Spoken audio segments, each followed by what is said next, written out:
I am bringing you the temporal waves for November 2023. As per usual, I'll be covering the key dates astrologically to take note of for the month ahead, the major themes, the days of intensity, the days of harmony, as well as the two major lunations, including the new moon on November 13th in Scorpio in Vishakha Nakshatra. Now, Vishaka is a nakshatra auspicious for warfare and aggression, and this is duly noted because the new moon will be conjoining with the fiery war planet of Mars, opposing Uranus, the planet of change, of instability and revolution.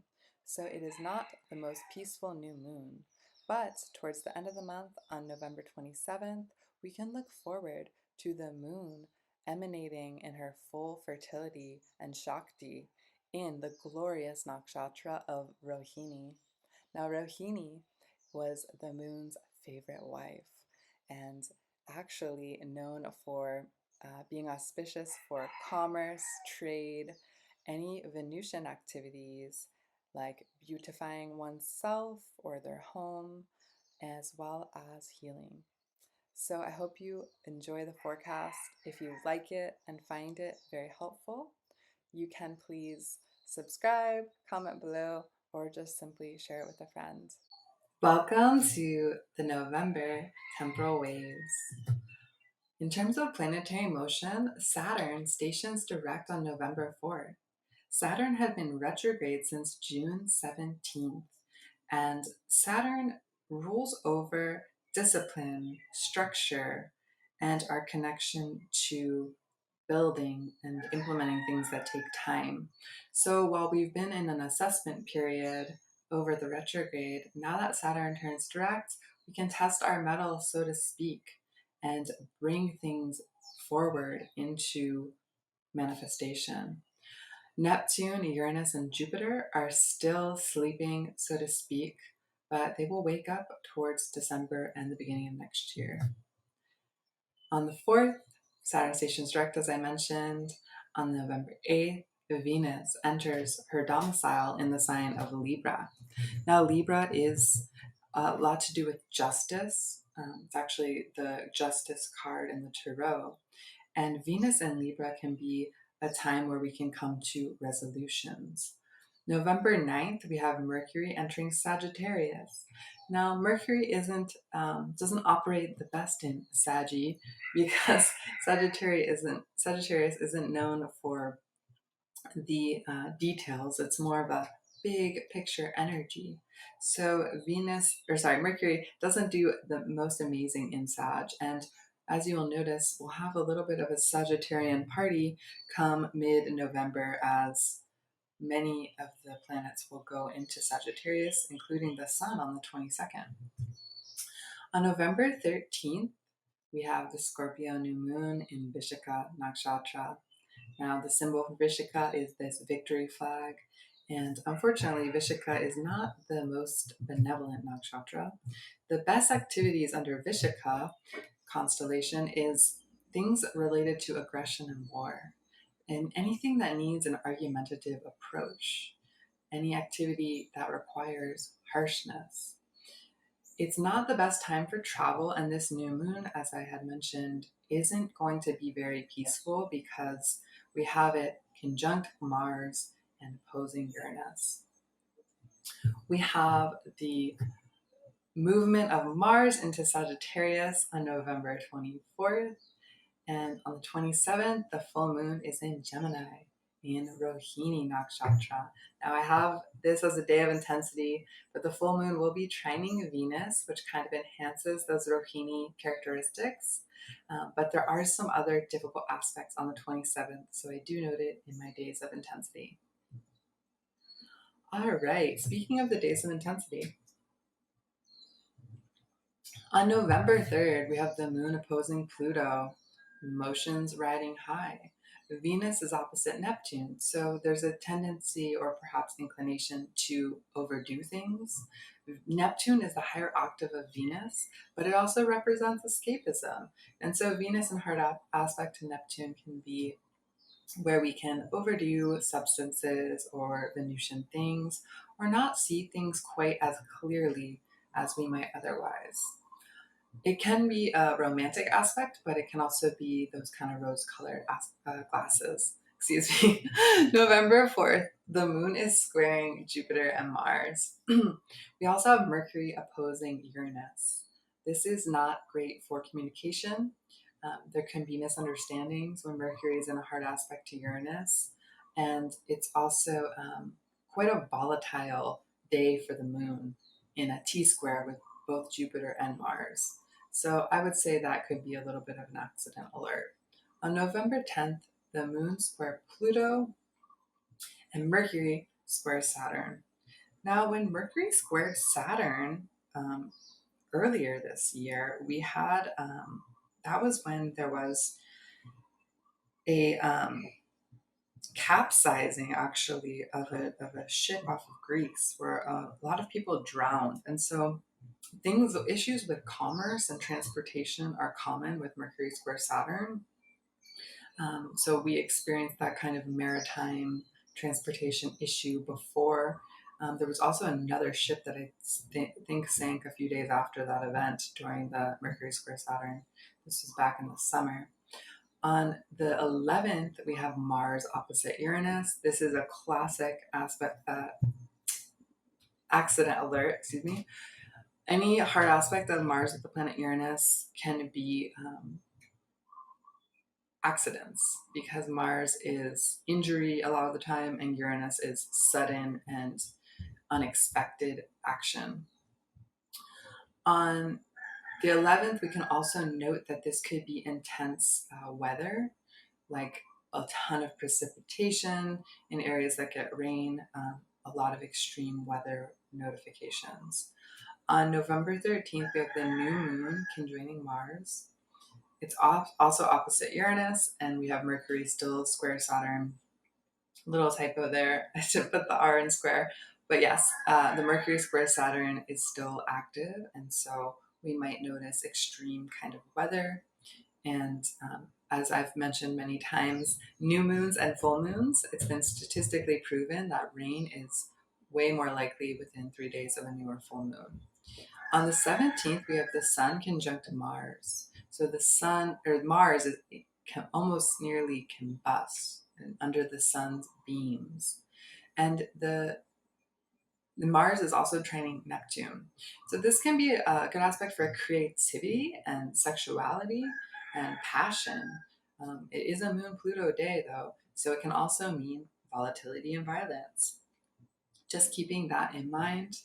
On the 19th, we have the moon squaring Mars and Uranus. This is definitely an accident alert.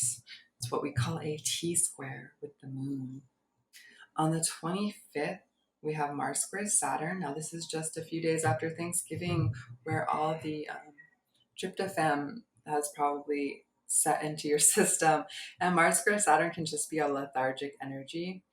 The drive, the willpower is stifled by Saturn, the planet of restriction, limitation. So it's a great day to just take a nap, take it easy, relax after the holiday festivities.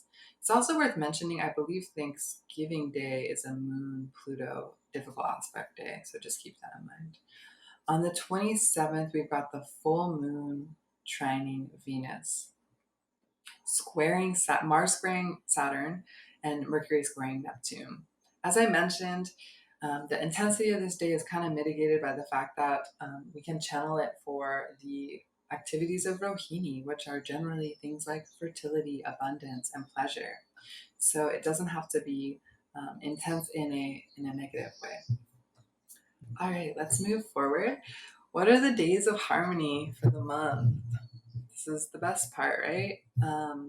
So these days can be utilized if you have a business, if you simply just want to strategize, plan an important ceremony, an important activity, a meeting, a gathering, a date, anything like that. So on November 6th, Mercury trines Neptune. This is a very big picture visionary aspect, and we have Venus trining Pluto, which can have to do with transformation. in a positive way, transformation of value, transformational beauty. And this is actually occurring in Magha Nakshatra, the moon, on this day. So Magha in Sanskrit means bountiful, magnificent, beneficent, and the most important. And it's symbolized by a throne. That's why I put the throne there. Regality, power, reputation, and honor. It's associated with our ancestors too. So revering people who have come before and preserving past traditions. So on November 6th, the auspicious activities are anything like ceremonies, grand events, public performances, musical concerts, especially because we've got the Mercury trine Neptune, any oratory and dramatic related functions. It's also good for seeking favors from people in power. So this might be a good day to ask for that raise or promotion if you had been considering it for a while. November 7th and 8th are both quite nice days. The moon is conjunct Venus. What a lovely aspect. The moon is trining Jupiter, doubly so. And the moon is sextiling the sun and Mars. Ah, such beautiful energy on the 7th and 8th. So this is Uttara Falguni Nakshatra, particularly on the 8th, is where the moon will be. And it's very auspicious for marriage and sexual activities. It's good for starting or opening any new things, like an organization or society, for administrative actions, buying property, shifting into a new home if you need to make a move. And it's good for doing any charity events and ceremonies as well, revolving any of those kind of activities that I had mentioned. So it can be a very fruitful time, good day to get married on the 8th, or elope if maybe you haven't planned your date. Most people plan that in advance, I guess. On November 15th, we've got Mercury sextile Venus and the moon sextile Jupiter. Now, the 15th is interesting because this is around the time the US is supposed to run out of money. And so we have a lot of conflicting aspects during November that are kind of harsh, right? As we saw. But this day on the 15th can be a good time to take stock, literally, pun intended, in your investments. Because this time, it could be when we have a crash of some sort. But because we have a nice aspect of Mercury sextiling Venus and the moon sextiling Jupiter, this might be a good day to shuffle around some of your investments and consider where you can gather resources outside of the dollar and be creative in that way. We have the moon in Jyesta Nakshatra, so any activities about harshness or plotting against someone. Pretty much Jyesta has to do with scheming and the occult as well. And so, like I said, use that scheming to strategize on the 15th. On November 20th, we've got the sun sextiling Pluto, and really throughout the last few days of November, that will be the case. So that's a nice transformative aspect that we can look forward to. On the 21st, Mars is in Scorpio, sextiling Pluto. So Mars, in its own domicile, Scorpio, is co-ruled by Mars, and it's in a harmonious aspect to the planet of transformation. So this is a very alchemizing, transformative day. The moon is also conjoining Neptune, so dreaming big and bringing that magic into action. So hopefully this was helpful. We're going to move into, I think that's it actually. So these are the key dates of the month. I'm trying to see if I missed anything important. Yes, we have Jupiter conjunct Uranus for most of the month. I've talked about that in my past monthly forecast. It had been at a 10-degree orb in Taurus. It's moving into a 13-degree orb in November. But it's definitely noteworthy, especially with a lot of the conflict we're experiencing on a global scale, because Jupiter represents belief systems, right? The higher knowledge, and Uranus is revolution, rebellion, etc. And Jupiter expands whatever it touches. So we're seeing an expansion of unfortunately, conflict over belief systems, etc. Now, in a positive way, Jupiter conjunct Uranus can bring about new innovations and can bring about a kind of spiritualization of groups, right? But we have to always make sure we're not taking that to the extreme and overdoing it. And of course, it has to do a lot with the innovations of technology because Uranus rules over technology and also the craft of astrology. I hope that you found this monthly forecast useful. Appreciate you guys being here. Please share the video and stay tuned for more.